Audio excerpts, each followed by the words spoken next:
Palavra a Vossa Excelência, senador Rodrigo Pacheco. Muito obrigado, senadora Simone Tebet, presidente da Comissão de Constituição e Justiça. O meu tempo é de 10 minutos, não é? 10 minutos. Agradeço Vossa Excelência, cumprimento todos os senadores e senadoras. Um cumprimento muito especial ao extraordinário relator dessa matéria, senador Tasso Gereissati.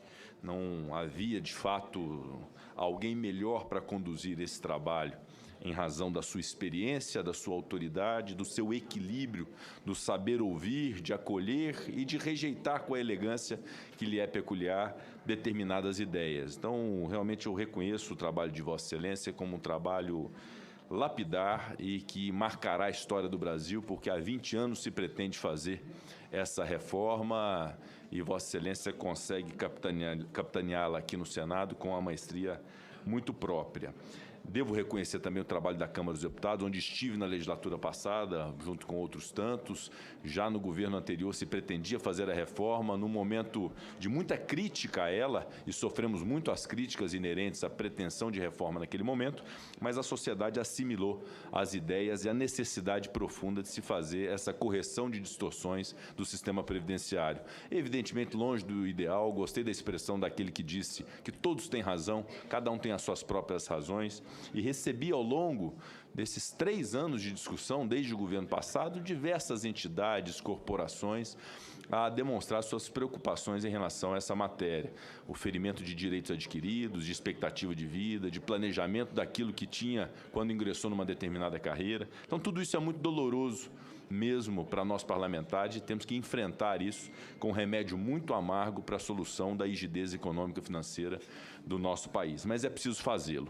E de tudo quanto eu recebi de informações, de notícias e sugestões, senador Tasso Gereissati, obviamente que não pude encaminhar todas, não é? Ainda que concordasse naquele momento, mas é um jogo que está sendo jogado, que precisa ser otimizado, tanto que a ideia de se fazer uma PEC paralela é justamente para que seja promulgada já a essência da reforma da Previdência.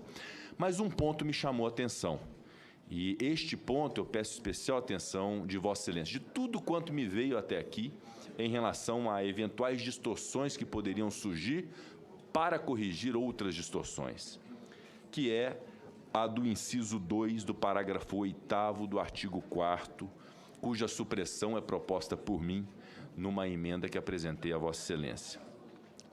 E que me parece também o senador Jacques Wagner fez uma emenda de igual teor.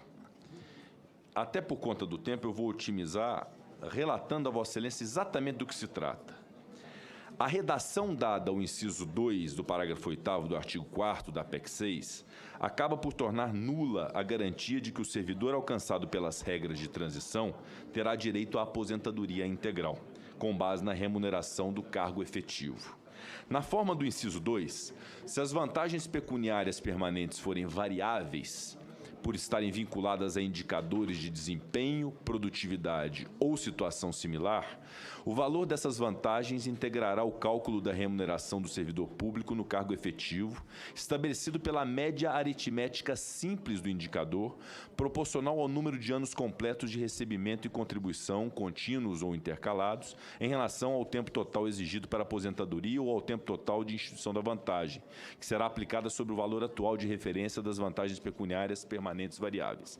Vai dizer, se a lei estabelecer a qualquer tempo uma vantagem dessa natureza vinculada ao desempenho ou à produtividade do funcionário, o servidor a perceberá apenas na proporção do número de anos em que tenha recebido.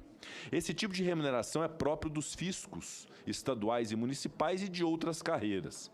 A título de exemplo, em Minas Gerais, o fisco mineiro, há uma gratificação nesses moldes vinculada à produtividade e desempenho que responde por 75% da remuneração do servidor atualmente. Ou seja, 75% da remuneração básica dele é dessa variável. Tal gratificação existe desde 1975 e, sobre a sua totalidade, é recolhida a contribuição previdenciária. Então, se recolhe normalmente com base nisso, fazendo o servidor jus por previsão legal a percepção da mesma por ocasião da aposentadoria. Veja-se o paradoxo, senador Tasso. Um servidor de qualquer carreira assentada na forma de subsídio que tenha ingressado antes de 2003, contribuindo pelo interstício mínimo fixado na PEC nas diversas regras, 5 anos no cargo, bem como os demais requisitos, faz jus à percepção da totalidade de sua remuneração por ocasião da inatividade. Já um outro servidor, também que tenha ingressado antes de 2003, como no exemplo descrito, cuja remuneração seja composta de vencimento e gratificação de desempenho, não obstante também contribua durante toda a sua vida laboral sobre a totalidade da remuneração, vencimento mais gratificação, para fazer jus à totalidade de sua remuneração por ocasião da inatividade, terá necessariamente ter contribuído por no mínimo 35 anos no cargo efetivo em que se der a aposentadoria se homem e 30 anos se mulher. É tão flagrante a disparidade de critério, 35 versus 5 anos no cargo, que um servidor homem que tenha ingressado numa carreira estruturada na forma de vencimentos e gratificação de desempenho antes de 2003, com mais de 40 anos de idade, nem se ele trabalhar até a aposentadoria compulsória, não perceberá na inatividade a totalidade dos proventos, enquanto que um servidor de carreira similar, estruturada na forma de subsídio fixo, poderá se aposentar com a totalidade dos rendimentos após 5 anos apenas no cargo, atendido os demais requisitos comuns a ambas as situações. O estudo revela uma injustiça com ambos os servidores contribuindo sempre pela totalidade da remuneração ao longo da sua vida. Outro aspecto relevante sobre esse tema é que a maioria das carreiras do funcionalismo federal é estruturada na forma de subsídio, ou seja, a economia gerada por esta supressão seria ínfima no âmbito federal. Já a disparidade de critério e a insegurança jurídica geradas por essa situação são evidentes. Qual é a minha proposta, senador Tasso Gereissati? Que eu já compartilhei com o senador Fernando Bezerra, líder do governo, com o senhor Rogério Marinho, absolutamente responsável em relação à rigidez da proposta e que concordou numa conversa que tivemos aqui agora, porque a proposta inicial do governo era estabelecer um prazo de 10 anos para uma média aritmética em relação a essas gratificações, e não 35 anos, como fez a Câmara dos Deputados. Então, qual é a sugestão que apresenta a Vossa Excelência? A melhor solução no momento é a supressão do dispositivo com um compromisso de inserção na PEC paralela da redação original enviada pelo Ministério da Economia. E aí eu faço a transcrição daquilo que era o original do Ministério da Economia, que foi agravado sobremaneira, porque me parece a Câmara, com todo o respeito que merece a casa que pertenci, não anteviu o que isso refletiria, de fato, na vida desses servidores que recebem como a maioria da sua remuneração essa remuneração variável.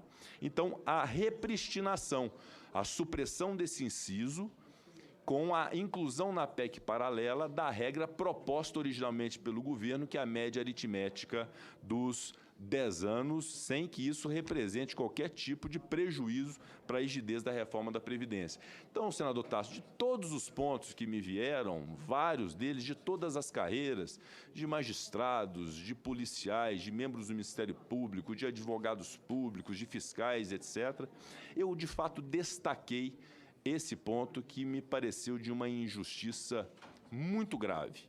Não por parte do governo, porque o governo fez uma proposta tolerável, mas por parte da Câmara, que acabou por agravar muito a situação desses servidores. É por isso que peço encarecidamente que Vossa Excelência considere ou reconsidere a sua posição em relação a esse tema. Repito, com a eventual anuência do líder do governo, senador Fernando Bezerra, do secretário Rogério Marinho, com a devida vênia dos deputados que pensaram nessa proposta de alteração daquilo que veio do governo, porque isso, antes de mais nada, estabelecerá uma justiça a categorias profissionais que precisam ver essa correção de distorção ultimada aqui no Senado da República. Então, com as renovadas homenagens ao trabalho de Vossa Excelência, ao equilíbrio, à capacidade de ouvir, é que faço esse pedido muito especial para que possa ser acolhido no seu relatório, evitando que se apresente destaque para votação em separado. Muito obrigado, senador. Mandarei por escrito a Vossa Excelência.